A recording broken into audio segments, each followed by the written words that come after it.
Welcome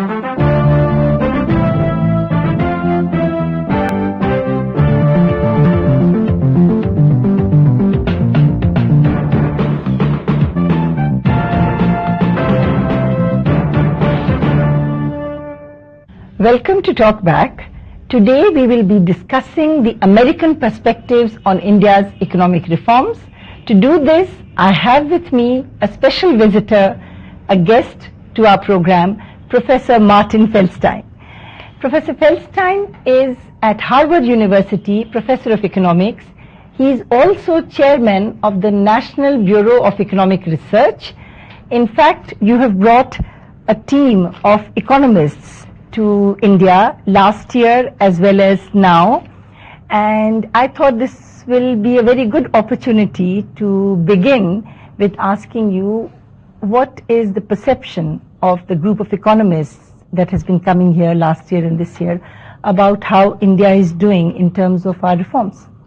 I think the feeling is that the Indian economy is beginning to take reform seriously, that on the external side, the opening up of trade, the increased inflow of investment, all of that is very good. And domestically, there are important changes beginning to happen on the regulatory and on privatization. So I think reform really is getting back on track here in India. Very good. And also, Professor Feldstein, there is a little bit of nervousness, not just in India, but all over the world, about this talk of slowdown in the US economy and its impact on the rest of the world. Would you like to give me your views on how you perceive this slowdown? Yes, I think there's no question that the US economy is slowing down, but we've been growing at too fast a pace for the last year and a half, 2 years, an unsustainably fast pace. Our output has been growing, well, last year, at the second half of last year, at 7%. And while that's a reasonable number for India, it's not a reasonable number for the United States. Our potential output grows at about 4% a year. And that's an improvement over where we were during the last 20, 25 years. We're just seeing faster technical change that's giving us stronger growth. So we could grow year after year at about 4%, but we've grown faster than that for the last year and a half, 2 years. And so we need to slow down and get back on track, and I think that is happening. But the question is, would this going to be a soft landing? Well, that's a tough question, and of course nobody can be sure. In the most recent quarter for which we have data, the third quarter of this year, the economy slowed down to about 2.5%, and that's a perfectly respectable number.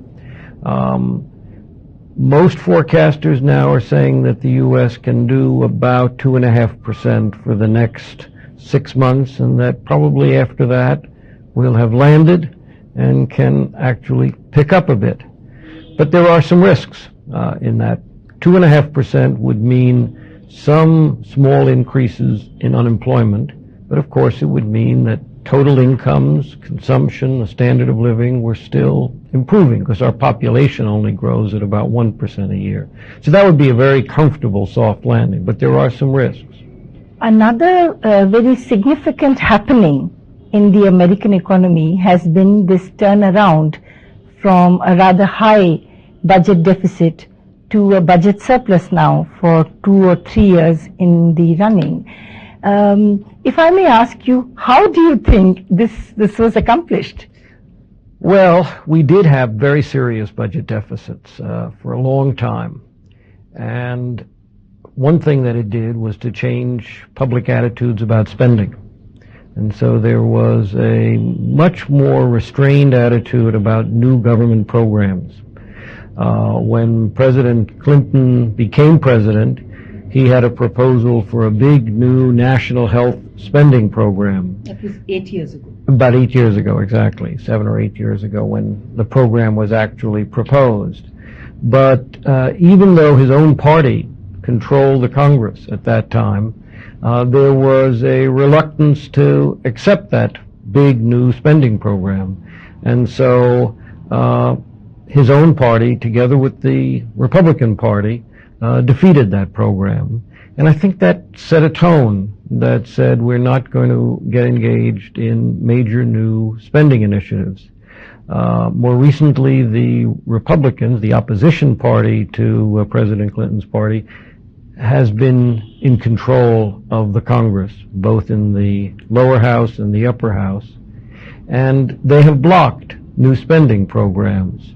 So the starting point for how we turned around the budget was to slow the growth of spending. Some things automatically grow, even without legislation. Programs like the retirement benefits, health care for the aged, so-called entitlement programs.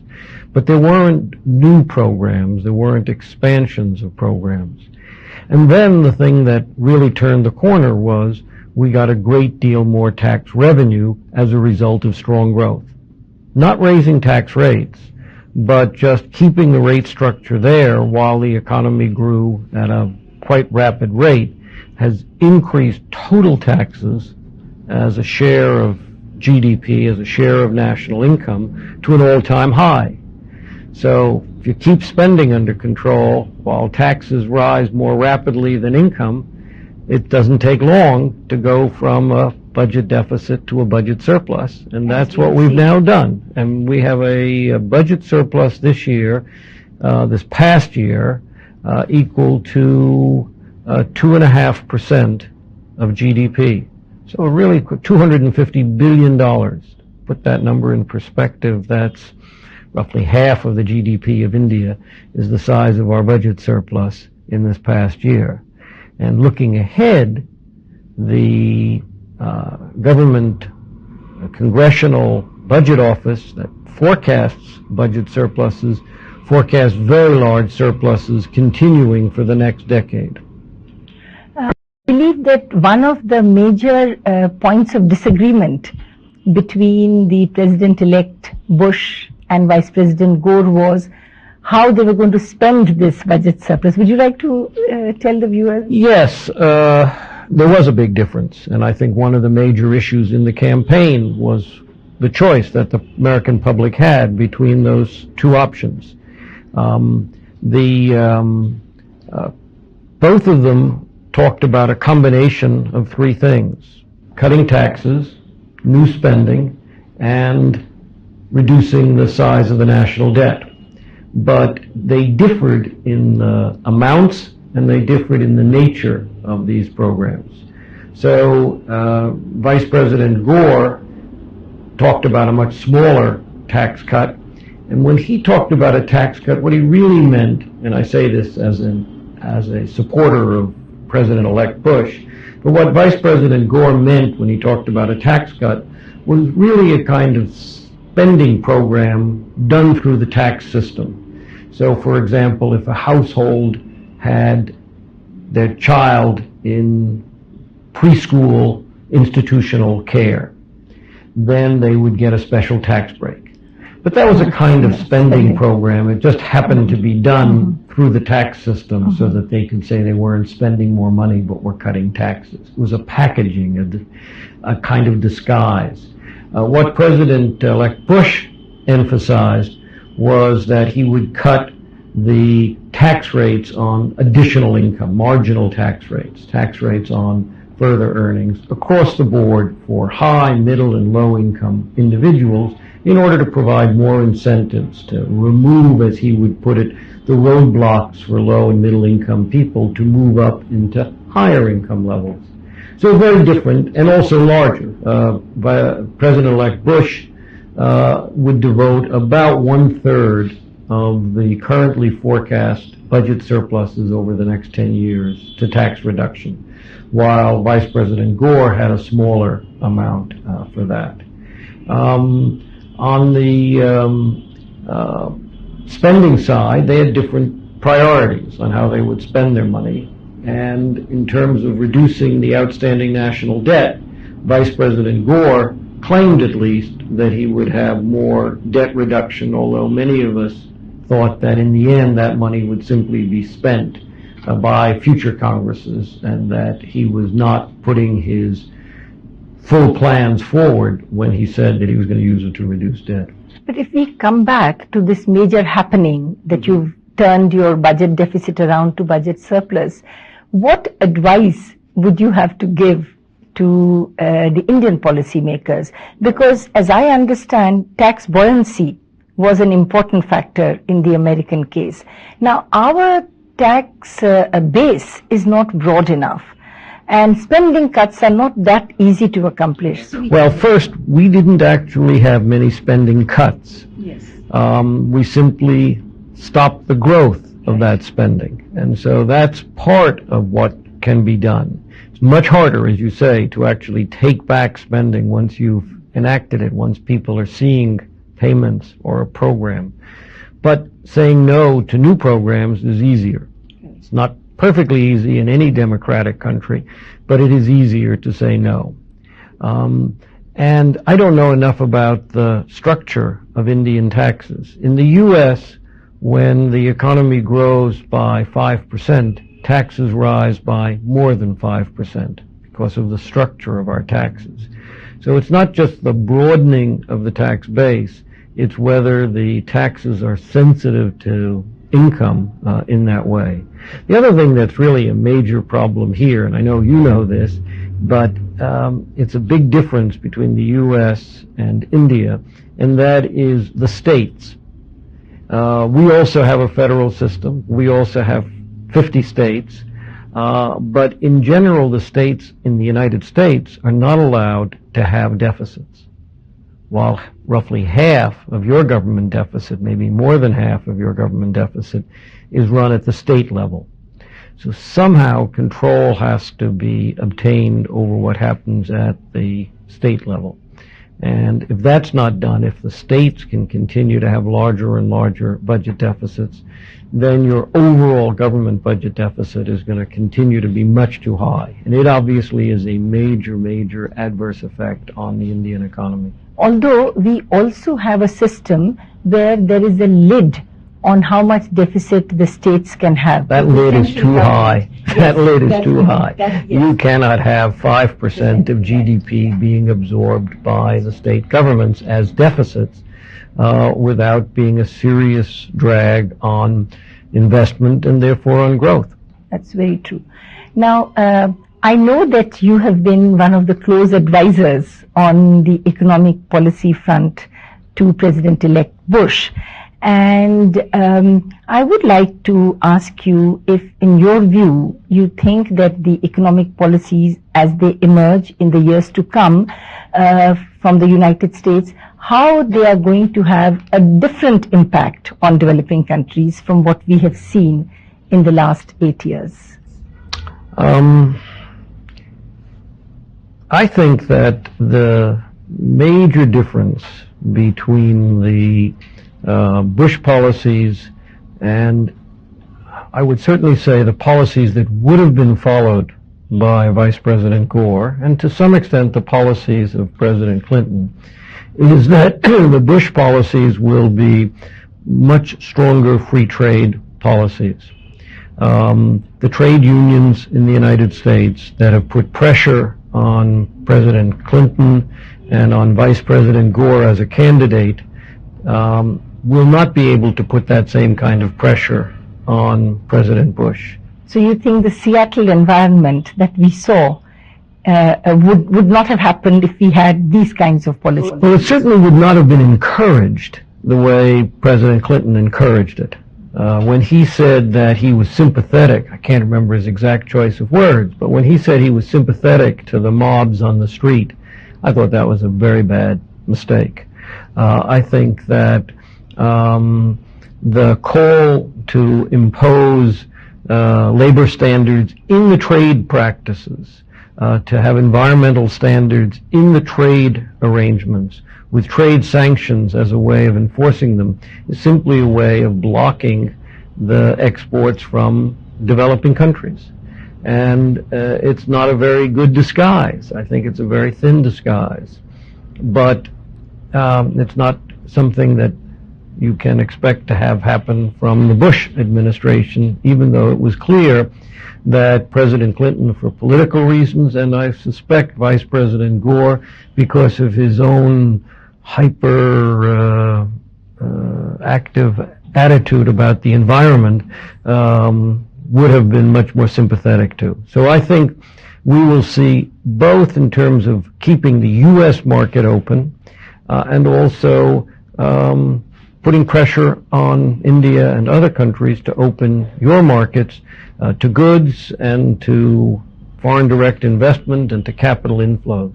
That's certainly very good news, because one of the concerns that many of us have in India is that while we are bringing our tariff barriers down and removing quantitative restrictions on imports and making our economy more competitive to export, we see these non-tariff barriers coming up. And that's not good news for countries at our stage of transition. So if what you say is the intention of the coming Bush administration, I think that will really provide a much better framework within the WTO for us to engage in. And any other major, what about the new administration's approach to TRIPS, for example, the intellectual property regime? Well, again, I think the administration will continue the emphasis on intellectual property rights. What worries me about the prospects for future progress in the WTO is the Europeans. And the Europeans have a very different agenda. They are much more concerned about protecting their markets.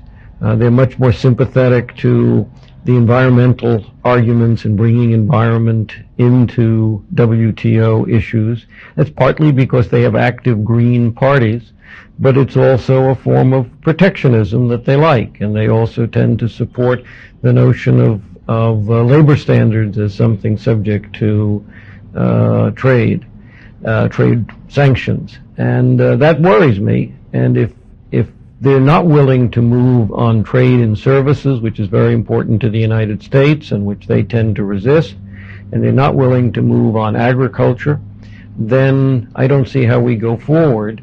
And frankly, if moving ahead with another trade round, if the price of that is bringing labor standards and the environment into the WTO, I think that would be moving backwards. I think that would be a mistake.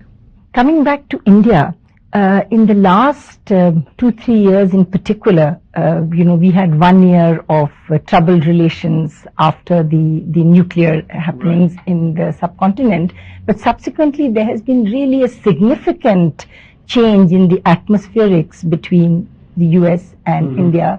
And there was a little bit of concern on the part of some in India that if there is a change of administration, would this positive relationship that has been achieved in the last 2 years, will that be continued? What is your sense on that? I think it will be. I don't see any reason why it shouldn't be. I think this is a very sophisticated foreign policy team that President-elect Bush has gathered around him. And I think they're not going to make some of the naive mistakes that the Clinton administration made early on during their 8 years in power. Coming to another very important concern on people's minds here in India, that is with respect to capital account opening. Would you say that the Asian financial crisis has taught us some lessons, and that we should not be that restive about pushing the capital account open? Well, I think it did teach us some very important lessons, and I think the substantial damage that was done to a number of countries caused us to understand why these crises occurred, and therefore how they can be prevented. I think there were basically 3 things that were a common thread in the different countries where crises occurred, more in some than in others. The first was an overvalued exchange rate, a large current account deficit. Thailand had a current account deficit of nearly 8% of its GDP when the crisis hit. And that's not a problem in India. India has not allowed that to happen. A second problem was borrowing much more abroad, short-term, than existing reserves. And so when foreign lenders looked at the country, they said, oh my, they don't have enough reserves to repay their debts if they have to. And if others won't roll over their debts, won't extend and renew their debts, then the country will not be able to repay. And that made nervous borrowers pull out their funds. Again, India is not in that position. You have good reserves relative to your foreign debt, and very much so relative to your short-term foreign debt. The third thing is the soundness of the banking system. And probably that's where you are weaker, relatively speaking, than in the other two areas. But a country that has those three things under control can benefit from opening up its capital markets. And so I think that India should be looking toward ways of opening its capital markets more and more. And to the extent that you're having more inflow of investment, I think you're going to have to inevitably move toward more generally open capital markets, not only allowing repatriation of profits and dividends, but more generally opening up your capital markets. It is interesting that you should say this, that our banking system, in 1991 when reforms first began, it was perceived that we need to really get on with financial sector reforms, and a lot has been done. At that time, we were in a better position than many of the Southeast Asian countries. But as they have emerged out of the crisis, they have really gone on fast track. No, they're in terrible shape. On the financial sector? Absolutely. I see. The Korean banks are still almost all in the hands of the government. The Thai banks, some of them have been reprivatized after being taken over by the government, but they still have not figured out how to deal with bankrupt institutions that have outstanding loans to them. But how come we hear all this talk of recovery so much? How have they been able to? Well, they had very quick recoveries because their currencies were floating. The exchange rate was determined in the market. Their currencies fell very substantially, so they became much more competitive, and their exports increased very substantially. So that's really what we have seen, were export-led recoveries in Korea, and to a somewhat lesser extent in Thailand. Indonesia has not recovered at all. Indonesia is absolutely flat. So the two that have recovered, and Malaysia never really had the crisis. So the two that have recovered primarily because their exchange rate turned around, and because the very high interest rates that the International Monetary Fund had imposed on them were allowed to decline, so they bounced back. But going forward, they have serious problems because they cannot create and direct credit. One of the concerns in India about a change of administration in the US has been that we have really seen a significant improvement in the relations overall, not just in economic policy matters, but in everything, foreign policy, in the last 2 years. And would this be continued under the Bush administration? I think so. I think fundamentals have changed. I think India is seen as playing a different role, a more constructive role in Asia, in Western Asia. I think the role of Pakistan has changed. I think the fall of the Soviet Union has changed the significance of Pakistan and its relationship with the United States.